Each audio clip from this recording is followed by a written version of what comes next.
Pemirsa, kasus tewasnya wanita hamil di Tegal, Jawa Tengah yang jasadnya ditemukan di sawah akhirnya terungkap. Korban dibunuh kekasih karena menolak bertanggung jawab atas kehamilan korban.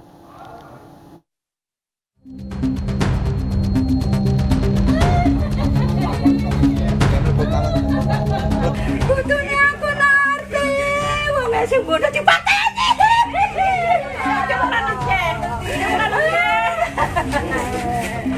Tanija tidak mampu menahan sedih saat jenazah cucunya, Narti Dwiyanti, tiba di rumah duka di Desa Karangsembung, Songgong, Brebes, Jawa Tengah. Wanita 19 tahun ini ditemukan tewas dalam kondisi hamil 6 bulan. Berdasarkan fakta kehamilan korban, penyelidikan polisi mengarah kepada kekasihnya, Aji Setiawan. Warga Desa Bedug, Pangkah, Kabupaten Tegal ini membunuh kekasih yang sudah 2 tahun dipacarinya lantaran menolak bertanggung jawab. Setelah korban memberitahukan kepada tersangka bahwa dirinya tengah hamil dan tersangka merasa tidak sanggup untuk bertanggung jawab dan membiayai korban, sehingga tersangka nekat untuk menghabisi nyawa korban. Sebelumnya, warga Dukuh Turi Tegal digemparkan dengan penemuan jasad wanita muda tanpa identitas di persawahan. Sebelum penemuan mayat, warga sempat mendengar suara motor dan keributan di lokasi. Dari Tegal, Jawa Tengah, Unibar, iNews melaporkan. Bagaimana hasil penyelidikan terbaru? Sudah bergabung bersama kami AKP Suratman, Kasih Humas Polres Tegal. Selamat siang Pak Suratman. Selamat siang Mbak Desa. Baik, mohon maaf Pak Supratman, apa kabar Bapak? Alhamdulillah sehat ini. Baik, Pak Supratman, apa alasan pelaku tidak mau bertanggung jawab dengan kehamilan kekasihnya?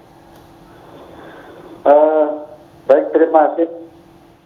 Untuk alasan dari si tersangka ini tidak mau bertanggung jawab, ini alasan dari tersangka adalah sering membandingkan dengan pria-pria yang sudah mapan, artinya mapan dalam segi materi.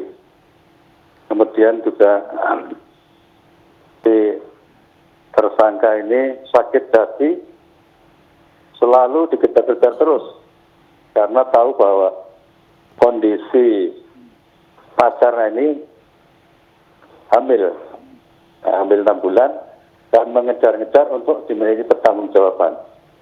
Demikian, Mbak. Oke, apakah sebelum membunuh korban pelaku sudah meminta kekasihnya untuk melakukan aborsi? Sementara dari hasil penyidikan itu tidak ada permintaan untuk melakukan aborsi. Lantas hingga dia berani membunuh kekasihnya sendiri, apakah alasan sakit hati ini juga berujung pada pembunuhan berencana, Bapak? Ya betul, Mbak. Sesuai dengan hasil penyidikan dari Satreskrim Polres Tegal bahwa tersangka ini sakit hati. Yang pertama adalah karena sering dibanding-bandingkan dengan orang yang sudah mapan terhadap materi. Baik. Ini kemudian yang kedua tadi diminta untuk bertanggung jawab atas kehamilan dari korban ini. Untuk merencanakan pembunuhan ini, apakah pelaku memikirkannya sendiri atau meminta bantuan orang lain? Untuk sementara ini pelaku bertindak sendirian. Jadi tanpa ada bantuan dari orang lain. Oke. Saat ditangkap, apakah pelaku menyesali perbuatannya atau justru melakukan pembelaan? Setelah ditangkap, pelaku mengakui perbuatannya dan siap untuk menanggung resiko hukum yang sudah dilaksanakan. Oke, Bapak, apakah saat korban pertama kali ditemukan, ini polisi sudah langsung curiga terhadap kekasihnya sendiri? Atau justru ada beberapa rekan korban yang turut diperiksa sejauh ini? Tentunya polisi dalam melakukan penyidikan dimulai dengan olah TKP dan selanjutnya dari olah TKP tersebut bisa mengarah kepada si tersangka ini setelah ada autopsi dari Biddoskes Polda Jateng bahwa si korban ini dinyatakan hampir 6 bulan. Jadi kita punya pemikiran ini pasti tidak jauh dari teman-teman dekatnya. Begitu, Pak. Baik, apakah benar Bapak pelaku setelah membunuh kekasihnya ini sempat datang berpura-pura ada sebuah skenario pembunuhan yang dilakukan orang lain dan memastikan bahwa kekasihnya sudah meninggal? Kalau datang ke rumah sakit ya, tapi kalau berpura-pura ini tentu kita akan melakukan pendalaman. Baik. Apa saja barang bukti yang berhasil diamankan polisi dan adakah barang bukti yang dibuang oleh pelaku? Untuk barang bukti yang diamankan, ini ada sepeda motor milik dari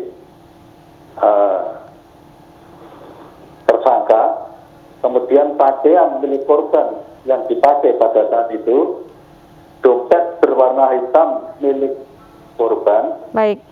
HP dan berwarna putih milik korban. Baik. Demikian, Pak. Baik, Bapak, terakhir apa ancaman pidana untuk pelaku? Untuk pasal yang disangkakan, ini ada pasal 340 KUHP, ini penjara seumur hidup selama-lamanya 20 tahun. Baik. Jadi saya ulangi, untuk penjara 20 tahun, kemudian pasal 338 KUHP. Ini ancaman hukumannya selama-lamanya 15 tahun. Baik. Kemudian juga kita kenakan pasal 80 ayat 3 Undang-Undang RI nomor 35 tahun 2014 Baik. tentang perlindungan anak. Karena si korban Korban ini di bawah umur dalam ya, kondisi Bapak? hamil. Baik. Terima kasih atas informasinya, AKP Supratman. Kami tunggu bagaimana hasil terbaru dari penyelidikan selanjutnya. Terima kasih sudah bergabung di iNews Siang.